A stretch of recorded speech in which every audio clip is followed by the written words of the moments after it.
A lot of people have Comcast Cable. Not a lot of people have Comcast cables. This is their burying. There it is. It's coming right up. People can trip right over that. Dean Kautzmann is on the board at Valencia Village in Davie, a position he takes seriously, especially when it comes to the safety of the residents. When things come to our attention that have to be addressed, it's our responsibility to act quickly because otherwise you're leaving yourself open to a lawsuit. Which takes us back outside, where about 3/4 of the 311 homes enjoy Comcast Cable, but not those cables. They bury the cable just below the surface, 1 inch below the surface. And here in South Florida, you get a good rainstorm, that 1 inch of cover disappears, and now you've got exposed cable. Dean says they've asked Comcast for a couple of years to bury the cables. Our property manager has toured the property with Comcast construction manager, and they've seen the problem. It's not like they don't know the problem exists, but it never gets resolved. And then, of course, what the board feared happened. And here we are faced with our worst nightmare, which is a lawsuit for an exposed cable that a resident tripped over. That's not our fault, but we're the ones that are getting sued, so it's extremely frustrating. Dean wasn't surprised someone tripped over the cables. He nearly did when he was showing them to us. And they walk by, maybe it's at night, they walk by and they just get their fingers all caught up right here, and off they go, like myself. The association started counting the exposed wires, estimating that the cables running to 50 homes were above the ground.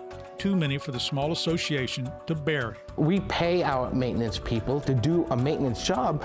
We can't afford to be paying them to do somebody else's job. Howard, it's the cable company's wires, but it's the village's property. So who has to bury the cables? The cable company. Comcast has an easement which gives them the right to run the cables, but along with that easement comes the responsibility to place them in a manner that does not endanger anyone. The problem was solved quickly. The day we interviewed Dean, residents went on social media telling each other Help Me Howard was out there regarding the exposed cables. When I called Comcast, they had hired a subcontractor to bury the cables, and they did.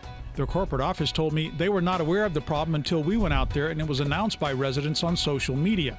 They gave me several different ways for people to notify them, including social media, if they have a problem. And Howard, what about the lawsuit from a resident who says they tripped over a cable? This is what the law calls comparative negligence. If it gets to court, a jury could blame the cable company, the association if they didn't warn the residents about the cables, or the jury could blame the resident who tripped for not paying attention, or they could make all three share the blame. The property management is happy.